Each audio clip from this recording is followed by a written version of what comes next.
Divine Entertainment. By Orthoris. Chapter 2. Greek gods are assholes. Why the fuck is it snowing? It's April already.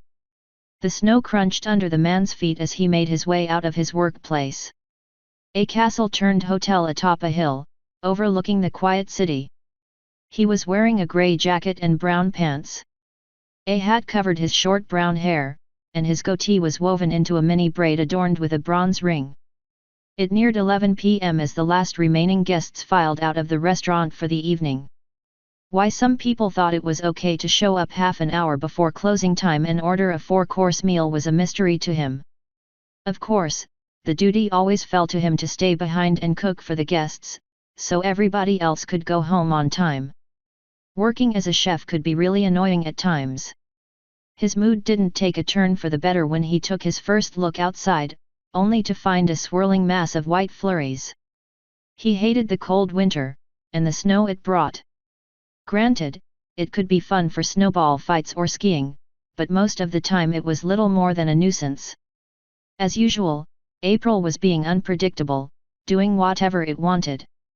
So, with great annoyance, he started his journey home. About 1 year ago he managed to get a flat really close to his workplace. The commute consisted only of walking up or down the hill. 3 minutes of travel for one way, a gift from the gods, to be sure. As he descended the hill, he took extra care not to fall. The stairs here were badly illuminated, and the snow made them slippery. It was only a matter of time until he would stumble and fall. But today that wasn't an option. You see, Alex was an avid fan of the show My Little Pony, and like every Saturday, he would get home just in time for a new episode. He took extra care not to fall, so he could watch it in the comfort of his home. Shortly before reaching a sharp turn in the stairs, a man turned the corner. He was wearing a business casual suit, his jet black hair hung down to his shoulders. Alex didn't pay too much attention to him. The hill he was currently on was kind of a hot spot for young and old alike to spend time, even this late at night. The view from the top was beautiful after all. Especially at night, when all the lights of the city looked like someone had poured the night sky into a basin. The man looked around for a bit, and started walking in Alex's direction. Excuse me, sir? A moment of your time, please. He spoke to Alex, grabbing his attention. Alex assumed he wanted to ask for directions. Yet, Alex wanted to keep this conversation short for several reasons. He wanted to be home as soon as possible to watch the new episode, and he generally didn't like strangers. Especially at this late hour. Might you be Alexander Atlas Riptus? The man asked in a casual tone. Alex's eyes went wide at that. This man just called him by his full name. Middle name and all. There weren't a lot of people who even knew he had a middle name. This set off several alarm bells inside Alex's head. A few possibilities raced through his mind, on who this man could be. Was it a friend of his parents? Some sort of undercover cop? Or something else entirely? That depends on who's asking. Alex took a step back while he said this, and adopted a skeptical look. He really didn't like this. Yes, how rude of me to not introduce myself earlier. My name is Hermes, and I am a god from Olympus. Oh great, a lunatic, Alex thought to himself. Preparing himself to either fight this man or run, Alex decided to ask what he wanted. Up to this point he didn't seem hostile. Let's just pretend I believe that. What do you want? The man who called himself Hermes started smiling, and Alex almost started running just from seeing this. I am here to grant you one wish, and one wish only. Hey! Alex's brain stopped in his tracks. Of all the possible scenarios he imagined, this was far too insane to properly react to. Come again. Yes, you heard me right, Mr. Riptus. I, the messenger god Hermes, have descended unto earth to grant you. Hermes pointed a finger at Alex. One wish. Any wish. Whatever you desire, it is yours. The collective power of the Greek gods will make it possible. Hermes once again started smiling after this declaration, as if expecting an answer. Alex considered this for all of a split second. In that split second several things went through his head that he could wish for. Money. Fame. Love. Life. Power. Ponies. Wait, what? Ponies? He must have read too many fanfictions. He almost immediately discarded all of those ideas though, because only a madman would believe something like this. Yes sure mate. Listen, I really need to get home now. Gotta go bye. Alex wanted to get out of there as fast as possible. First objective, get the fuck out of Dodge. Second objective, call police about a suspicious person roaming the area around the castle. Third objective, ponies. Thus he made a mad dash past Hermes, ignoring the slippery stairs as good as he could. Hermes didn't seem to give chase, but as Alex rounded the corner Hermes just came from, he called out to Alex. Your wish shall be granted, he shouted before fading to a whisper. Mr. Riptus. Ignoring him, Alex just ran until he reached the front door of the building his flat was in. Fumbling with his keys to grant him entry, Alex didn't relax once the door opened. He ran up the stairs to the first floor, and into his flat. As soon as he was inside, he turned around and locked his door. Only then, did he allow himself to calm down. Fucking hell man, he said with a ragged sigh. He mumbled something about lunatics before turning around and kicking off his shoes, as he always did. But what greeted him wasn't the usual kind of messy entrance hall. Instead he now stood in a vast field on a warm and sunny day. Through his socks he could feel the grass and dirt beneath his feet and a warm breeze caressed his body.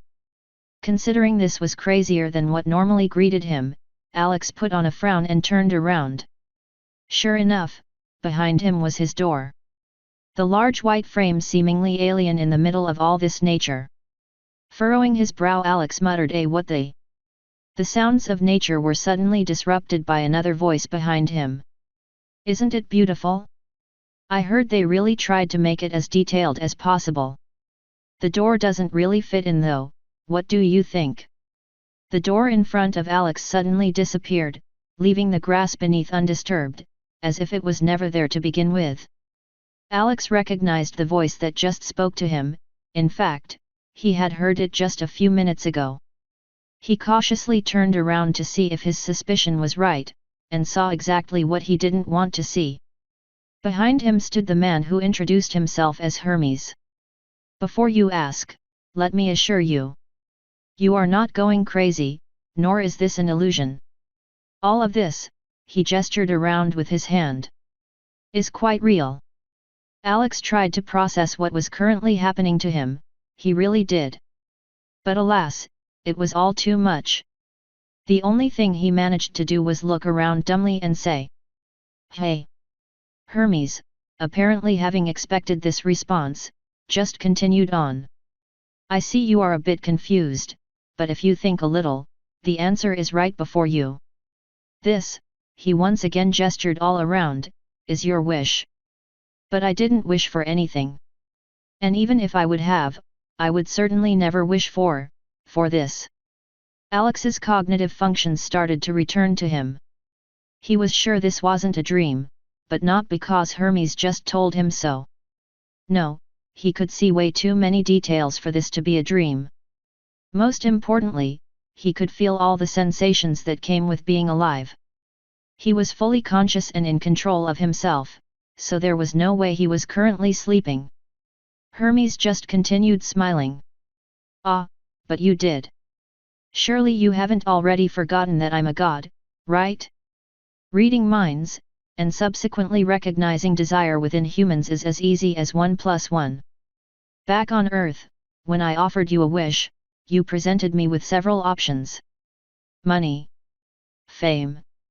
Power. The usual suspects, you know? But one of them stood out. Alex was starting to see where this was going, and he wasn't sure if he was going to like it. You see, we gods are bored. Most people don't believe in us anymore, and partying forever can get boring. We're always looking for new forms of entertainment. So every few years, I come down here to grant the wish of a mortal. Most of the time they are very entertaining, like for example, the whole Atlantis debacle. Marvelous chaos, and destruction all around. Had a good laugh out of that one. Hermes had started pacing in front of Alex, gesturing with his hands to relate his story better. All of this was ridiculous to the extreme, and borderline insane. But still, he found himself listening to Hermes nonetheless. And this time, you were the chosen one. Don't overthink this part, you're not special or anything. Zeus just drew your name out of a gigantic lottery bucket. So obviously to get the most entertainment out of this, we decided to grant your last wish, or desire if you so will. You may have already come to this conclusion, but you're currently on the planet Equus. From them My Little Pony show you adore so much. At this he came to a stop in front of Alex, and extended his right hand towards him as if wanting to seal the deal. Wait, no seriously wait. What the fuck man? Alex put his head in his hand, still not able to grasp all that was currently happening. I don't want this. I like my life. My boring routine life. What about all my family and friends? I can't just leave them behind like this. This is crazy, can't I just wish for something else? Please. Alex looked at the god in front of him with pleading eyes, tears starting to form in their corners. Please. He repeated. Hermes let his hand sink back down to his side, and stopped smiling. He almost looked as if he pitied the mortal in front of him. I'm afraid not, young Alex. You don't really get a say in what you wish for. We just analyze your desires and pick the one which will provide the most entertainment for us. In this case, sending you to a magical land full of ponies and other creatures from older times. It's not as if we just dump you wherever you want to go, this is not the world you know from the cartoon you love so much. Alex couldn't believe what he was hearing. Was he really removed from all that he once knew, destined to wander around in a land unknown? Now Hermes was even telling him he couldn't meet the main six. His last ray of hope in this messed up situation he found himself in snuffed out. Alex felt his legs starting to give out beneath him, so he decided to assist them by just plopping down onto the grass. Don't get me wrong, this is almost a one-to-one recreation of the world within the cartoon. But the issue doesn't lie in the where, more so in the when. Right now we are literally at the beginning of time. We, the gods, just created this world after all. But alas, as you maybe can imagine, watching you stumble around in a world with nothing in it wouldn't be very interesting. So, we're going to help you out a bit. At this Alex raised his head to look at Hermes, maybe there was just a glimmer of hope in this after all. First of all, we made you immortal. Alex's heart sank at those words. Immortality. A power a lot of humans had tried to achieve throughout the history of mankind. Now Alex, a simple working-class chef, achieved it by doing literally nothing for it. Problem is, Alex always looked upon immortality as more of a curse than a blessing. A big part of everything fun was that it had to end at some point, even life. That was why he didn't exactly look forward to dying. But he also knew that it was his ultimate goal in life, and at the same time his last adventure to embark on. But now even this was taken from him. Creating a new reality isn't exactly easy, so we're looking to get as much out of this as possible. Which means you'll have to live a long life. Hermes was just going on as if he didn't notice the look of despair on his partner in this conversation. We created this place inside a pocket dimension on Olympus, and programmed it to be self-sufficient. Think a self-building video game with no goal or end to it. Also we'll turn you into one of the locals, so you don't stick out too much. Any preferences? Hermes looked down at Alex, who by now was lying on his side and barely paying attention to what was being said anymore. Hermes just shrugged and continued. We'll find something fitting for you. For the last thing. As I already mentioned, this place is brand new. It's getting worked on even as we speak to finish it as fast as possible. So, we're going to knock you out and speed up time. Up to a certain point, so that you may begin your adventure in a fitting environment. Also, you won't have to feel the agonizing pain when your body gets altered to fit your new body when you're out cold. Hermes allowed himself a small chuckle. So, any last remarks before we start? He raised a questioning eyebrow at the curled-up human on the ground. Fuck you, was all that Alex managed to say before Hermes cut him off. Well then, let us begin. He threw his hands up in joy. How do you young mortals say it again? Yes. Sleep tight, kid. And then, everything went dark for Alex. Author's note. Hi there, and welcome to Alex's story. You can expect semi-regular updates from me, as I've written up to chapter 6 at this point. I'd also like to thank my proofreader/editor Ambrose for a job well done. This chapter has been combed over by James Fire, thanks a lot. Have fun. Laughing face. End author's note.